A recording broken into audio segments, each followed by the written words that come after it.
I guess even though we were free, we were still slaves in the mind. Message! What's going on, family? We're going to be getting into the Capricorn Zodiac Archetype. Thank you for tuning in to another one. It's your guy, Boro, the Lucky Libra here. Y'all know I got my spliff. It's lit. All right. We just wrapped up the Sagittarius Archetype, and now we're going to be getting into the Capricorn Archetype. There's something in my water. Don't know what it is. It can't be that bad, y'all. We all going to transform out this vessel one day. All right. So, Capricorn Archetype. All right, y'all. Now, you know, I'm a Capricorn moon and rising. Okay, so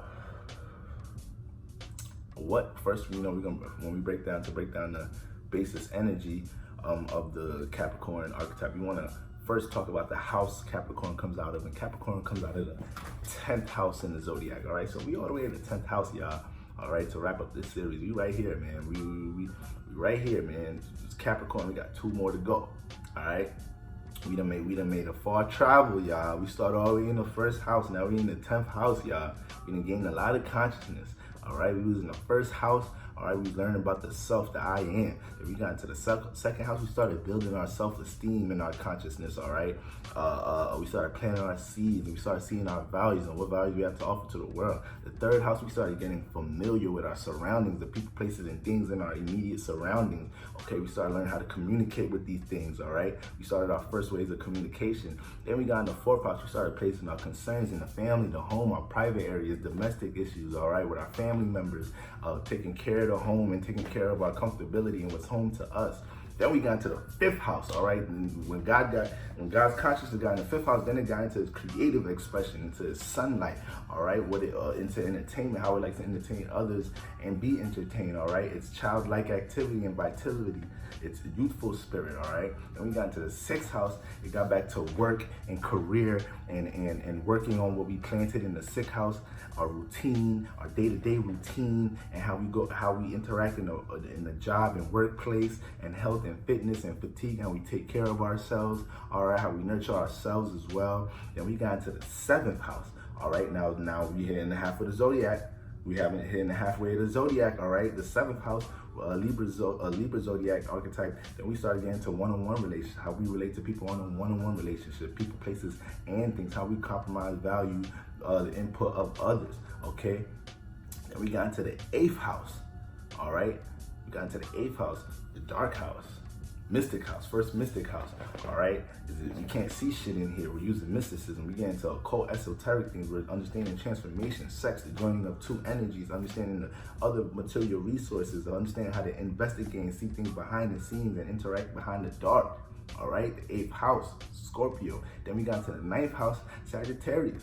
All right, after we get out the 8th house is dark, now we're enlightened. We out of the dark. We have new perspectives, bigger, broader reasonings on spirituality and life, and we're reflecting from our experiences. We're traveling more within the mind and physically, creating more experiences, getting into deeper spirituality. We're being enlightened, all right? We're being mutable and adaptable to other people's ways of seeing and feeling about things, all right?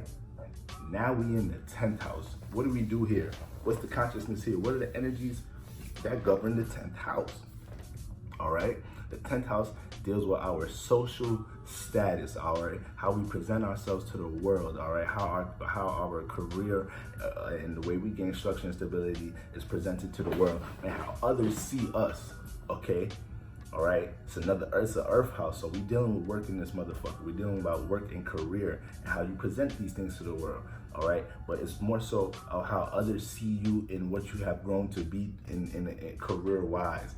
Where people see you as a basketball player, as a comedian. What type of comedian are you? Are you on the streets, doing little, spots here and there locally? Are you Are you a big star comedian? What type? How do we see you? How do you present yourself? What's your social status? 10th house energy. Okay. Now Saturn is home here. Okay. And what is Saturn? Saturn is restrictions, limitations, boundaries that we place on ourselves or that are placed on us, in order to gain structure, stability, aka get our bread right, get our career right, get a leg to stand on. You know, Capricorn governs the knee area, so this is getting some structure and stability, some legs to stand on. All right, gotta have your bread right. Gotta have your bread right in this physical reality. Gotta have something to make means end.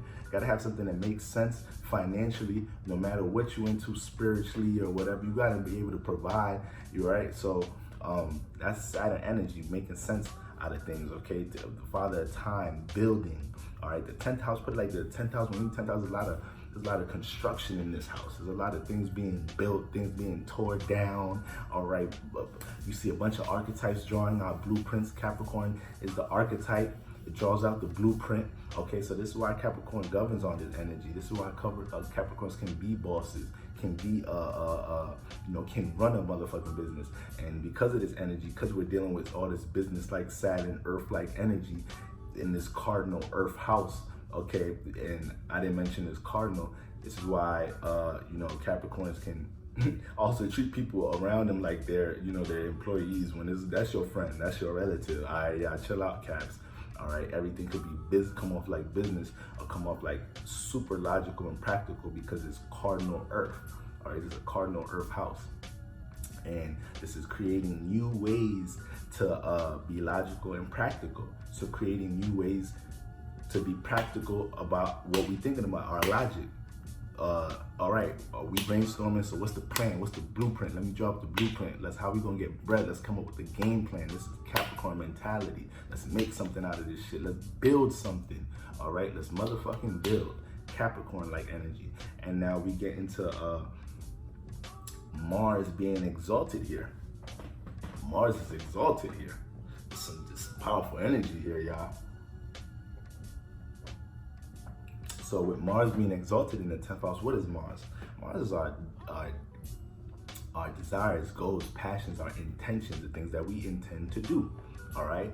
So when you got Mars exalted here, we know when a planet is exalted, this is where it can over-exhaust itself, aka go hard. Go hard. All right.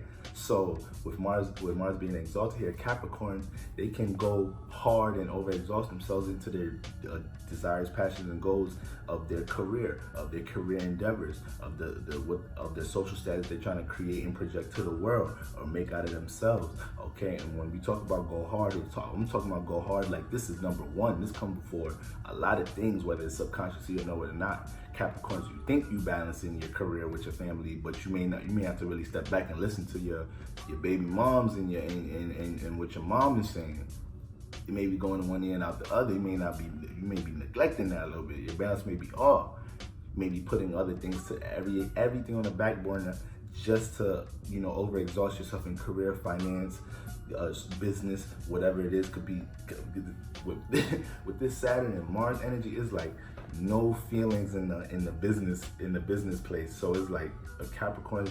The reason why they could be great business people, bosses or whatnot, because they know business ain't personal and they don't give a fuck in the business place. They're gonna do what they would do, whether it's step over you, steal your idea to get their business popping, like they over exhausting themselves in that area. You feel me? That's Capricorns right there. So Capricorns, not just to bash y'all, but I could say us. Like I said, I'm a Capricorn moon and rising, not just to bash that energy, but like I said, we're always going to talk about polarity. We're going to talk about nothing in astrology is positive or negative. These are just the energies. You can be enticed or influenced to fall on either side, but there's a light and dark side, and it's how you utilize energies. But you have the access to these energies as a Capricorn sun, moon, rising, or whatever it is. Okay, so with Mars being exalted here, yeah, you can overexhaust yourself in them things, but this is why Capricorns get from motherfucking point A to point B. This is why they build, they get some in some shape or form, they end up getting that structure, stability, or they have the willpower to go ahead and be them bosses, create them businesses, see that thing really go out and create and blossom into fruition. See that seed that we planted in the second house, in the Taurus house, and that seed that we worked on in the day-to-day, week-to-week, month-to-month, year-to-year routine in the sixth house. Now that's why we ready to see that in the 10th house, because we put in that we going hard. We going hard. We're overexhausting ourselves. All right, that's where our nature is geared towards, getting that leg to getting them legs strong to stand on. Okay, so this is why that energy is real powerful. Okay, now the moon don't like to be in Capricorn. The moon is detriment in Capricorn. Okay, so it's not sleep, it's sleep in Scorpio. It's sleep in Scorpio, but in Capricorn, it don't like to be here. So it's like, what is the moon? The moon is connecting, nurturing, vibration in your emotions and feelings, the internal, okay? Vibrating, your vibration and your feelings, emotions, period, your internal, are your reactions. So when you put this in, the fact that I don't like to be in Capricorn, that moon aspect don't be working there. It worked funny in Capricorn, all right? Like reaction, most Capricorns, the reaction factor be there. So it's like the Capricorn might be so reserved and really not give you any type of reaction or reply to shit that you say if it just don't click off to their mind of making sense.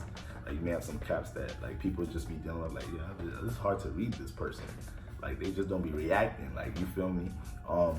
With the moon falling here, this is why it's like with Capricorn energy, it could be all business, no play, like business, no feelings attached. Like, why you so cold? Why everything so business-like with you? It's because the moon detriment here. So we ain't really Capricorn energy. We ain't Saturn.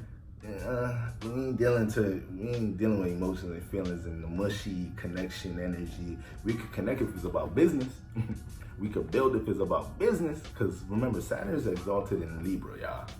So yeah, we talk about code-like business, but shit, it understands relating to others, to make connections, to build relationships, to build connections and network. It's a business planet, and networking is shit vital in business. So understand that with Saturn too. All right, so it's not like it's so much reserved energy. It's just reserved because it's only going to exert itself in when it feels like it could build on something. And when it comes to emotions and feelings, Capricorn's going to be feeling like building on that sometimes. So this is why Capricorns could be emotionally unavailable. That's the fuck why. And so it's like if you're messing with a Capricorn and it just feels like, then again, everybody love different too. That's why, we go through relationships, because those are just experiments that our spirit is putting us through, experiences that our spirit is putting us through, for us to learn how we relate and love, so we can learn for ourselves. But other people learn, everybody learn differently. So, you can have Capricorns everybody's different. Everybody's different. And you can have Capricorns that love to connect and be very intimate or whatnot. So it's not just that is just totally dead there. It's just that that's not their nature. They're more so focused in their feelings and emotions, and are focused more on logic and practicality and making sense and building shit straight up. All right, career structure, status, social status, that shit is very important to a Capricorn. With Saturn at home here, Mars exalted here. It's the social status house, our career, how we being seen. Okay, so and then that's how the effect is with the moon not being here. Okay, but at the same time, with the moon being in Capricorn, like you gotta think about it, the actual planet, the moon in the Capricorn house, in the 10th house, is what I told you, a lot of construction, right? A lot of construction going on, a lot of things being broken and tearing down and bulldozing, and people drawing up archetypes to build more shit. The moon is here, so with the moon being here, you know how to connect in the workplace, in the business place, but you also know how to endure a lot emotionally. So it's like Capricorn energies. Capricorns know how to take hits. They know how to take hits emotionally and keep it moving, keep it going. All right, but we're gonna dive more into that even deeper when we talk about moon and Capricorn in the moon series. All right, now Jupiter falls in the 10th house. Okay, Jupiter falls in the 10th house. So what is Jupiter? Jupiter is our experiences, learn from our experiences, spirituality, higher learning, astrology, metaphysics, expansion, meanings and reasonings. So, Capricorns, sometimes, all that meanings and reasonings and spiritual based shit don't really mean shit to them. And it's like, not to say that Capricorn can't be spiritual, it's just that, like I said, it's cardinal earth, so it's trying to make sense of things, all right? It's trying to create things to build on and be practical. So it's like, yeah, a Capricorn, you could kick some spiritual shit to a Capricorn. A fire or water sign or something could kick some spiritual, intuitive shit to a Capricorn. But at the same time, Capricorn gonna see your spirituality, but they'll be like, okay, what do you make out of that? What do you build out of that in your life? How do you gain structure and stability off your spirituality? How does that help you in reality? Saturn is dealing with reality. 10th house dealing with your reality. So it's like, you see in the beginning of the video how we start from the first house, how we took that little tour again, and we see what we came through in the first house. When we get to the 10th house, it's like, all right, we've been through all that, but what do you make out of it? Who are you? Who's your social status? Through all of them things, who are you? How are you presenting yourself to you? How do we see you? What have you built from that? What have you made from that in reality, in this reality that you live in? How do we perceive you in this reality? Capricorn. So that's why Capricorns focus with this, because they understand they're not going through all these experiences for nothing. My social status, there's a presentation I have in this reality. So everything be real reality based to them sometimes, okay? But at the same time, you know, they do have a lot of wisdom about how to interact in the business space or whatnot, or you know, how to get from point A to point B and how to utilize resources to get from point A to point B. But that's the Capricorn archetype in a nutshell, all right? These are some workhorses. They focus on their career and their social status and how they present themselves to the world. They're trying to build, they're trying to create new ideas and be logical and practical about other things or other people, all right? They're trying to have some legs to stand on. They're trying to build for others. They're trying to build for themselves so they could be able to be there for others. So that's why they really go hard in themselves, so they could be tapped into some of that moon energy that ain't there to actually be providers. Some of them get into that energy later on in life. You know, it's like, okay, like, you know, I really want to do a lot of this to put on for the people that I care about, because I know a lot of them been there for me through a lot of the shit I've been through, and through a lot of the, you know, struggles I've been through trying to create what I've been trying to create or whatnot. So I want to really put that on my back to really, you know, to lead out here, all right? You know, Capricorn, you know, one thing we could describe the 10th house in Capricorn is the ladder to success, the climbing the ladder, all right? And when you climbing the ladder, sometimes if you climbing the ladder to success, you feel me, shit, one little move and it could be your ass. So that's why they could be so focused on making sure they're focusing on climbing that ladder, all right? So that's the Capricorn zodiac sign in a nutshell, all right? And next we get into the Aquarius zodiac sign. Y'all already know what it is, man. Leave a like, comment, subscribe. It's your guy, Lucky Libra. Tuning in and tuning out. Peace.